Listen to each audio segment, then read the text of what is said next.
Welcome to Garage Gym Athlete Cool Downs. These episodes are short, actionable podcasts pulled from previous interviews and content we've been publishing for the last several years. So go for a walk, hop on the rower, or clip into the bike for this cool down episode.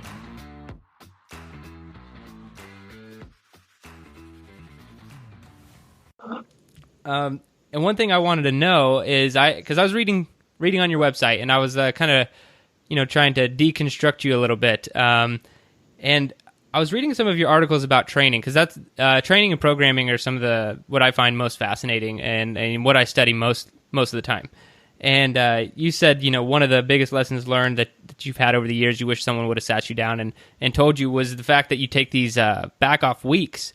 And then I think I also read that you take off 1 to 2 months at a time or something like that. I wanted to get a little more clarification on that, as opposed to these daunting periodization programs.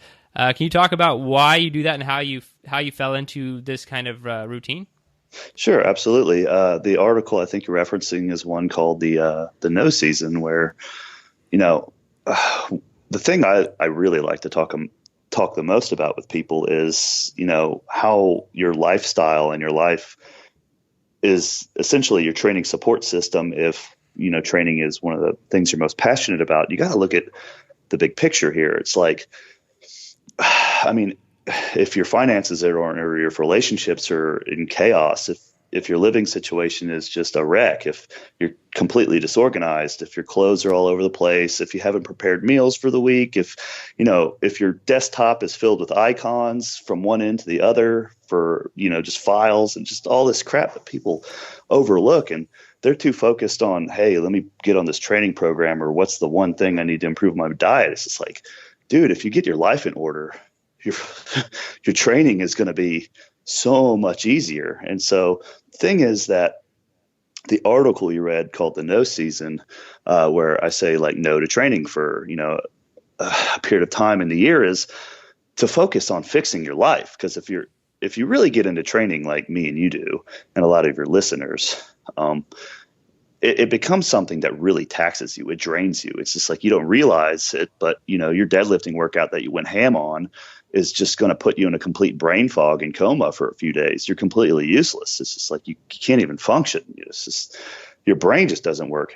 Or if you're on a low carb diet where you suddenly cut your calories and carbs for some reason, you're in just this kind of haze as you go through your life, and you don't have any scraps of energy left to really fix the things that are affecting your training in that respect. So you have a lifestyle here that's in chaos, that's making it really inconvenient for you to train in the first place. And you're training so hard, and it's a bad setup. And so what I recommend people do is, look, you would not believe it, but if you just take a month or two off from training, you can still work out. You can go out and play Frisbee or rollerblade or just have some fun here and there. Just don't fucking nuke your brain, with these really hard workouts. Just take a month or two off. Just do it, and then fix your life. And you'll come back to it. You'll realize, I'm almost as strong as I was. I didn't get completely fat. I feel pretty good, actually. Maybe my body took that pretty well. Maybe it needed a break. So that's sort of in my opinion, that's sort of hinting at a different sort of use for the word periodization, which in my opinion is just a fancy way of scheduling rest periods. And so your body can super compensate for the training stresses you place upon it. I'm just, I'm a very big proponent of someone who says that a lot of times you need to take time off of training so that you can fix your life to make your training better. Is that sort of the impression you got from the writings, Jared? Yeah. And I think that's, I think it's really awesome that you do that. I've always been a fan of, deload weeks and stuff, following powerlifting schemes and whatnot, that's big in there. And I just want to see how it worked for you, because what you do is awesome. I think it's, I like anyone who's trying to balance more than one thing. Personally, with the athletes I train and for myself, we're on the edge of, we want to have the biggest deadlift with the fastest mile time, and that's not easy to do when you're trying to balance two different things in one, training session or over the course of 12 weeks or a year or whatever. So I want to know about you balancing tricking and bodybuilding. Have you found that to be really difficult to do? Is it I guess I'll just leave it at that. Is it really difficult to balance those two? Yeah, absolutely. It's very difficult. Yeah, It's an art, man. It's completely an art.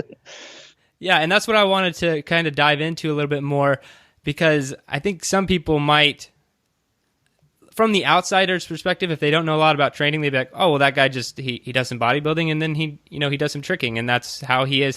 But man, the years and years of work that you have to put in the balance and every aspect that goes into your training.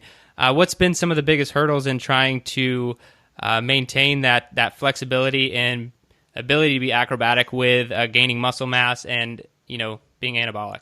Well, you sort of actually hinted at the answer there in your question where you said years and years. The thing is that if you want to be able to do two things like this that seem to contradict each other on the surface, like being a large guy that can do feats of flexibility and agility, including like acrobatic skills. I mean, look, you don't usually see like a giant guy doing flips and kicks and stuff in the air, like really gracefully. It's just like, how do those things fit together?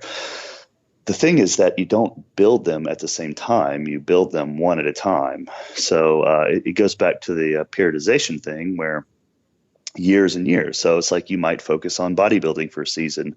You make permanent or semi-permanent gains and improvements in that respect. And then you'll do a quick switch and go back to the other one where you focus more on acrobatic skills, tricking, anything like that. You'll make permanent, semi-permanent gains in that again, and then you'll make the switch again. So the thing that you're going to judge whether someone is doing a good job or not is how efficient their training is you can quickly make adaptations and you're very good at both of them. You'll be able to make, bodybuilding gains in, a month and a half rather than 2.5 months. And then you'll be able to make that switch sooner before your tricking gains or the other skill that you put on the back burner has too much time to start to fall apart. So you have to be able to switch back and forth rapidly, which means you have to be able to make improvements rapidly, which means you have to know what you're doing. And that's the thing is most people see bodybuilding training methodology is its own thing, and tricking training and training for acrobatics is almost a completely different thing. So you're having to be good at two different things. You're having to switch back and forth. So it takes years to be able to know what you're doing and be able to actually go into a training phase for either one of them and actually make it, productive. You actually have to know what you're doing to make the training period productive so that you can actually make the most of it before you switch again. And you just have to switch back and forth. And over time, what happens is you end up like me. You just wake up one day and you're like, fuck, I'm the anabolic acrobat, That's what happens. One day you just wake up and that's it, But I tell you right now, since things started picking up for me with social media and opportunities and, online work, and it's more of like I'm always having to do performances and guest appearances and seminars and stuff. So I've been mainly just balancing the two in a maintenance phase for the most part for the past couple of years. Just kind of, it's easier to maintain both of them than improve either one of them or both of them at the same time. I hope that answers your question. I hope your listeners didn't get lost here. Thanks for listening to today's Cool Down. If for some ridiculous reason you are not subscribed to Garage Gym Athlete programming, fix that problem right now. Go to GarageGymAthlete.com, sign up for a free trial, get started with us today. Thanks for listening.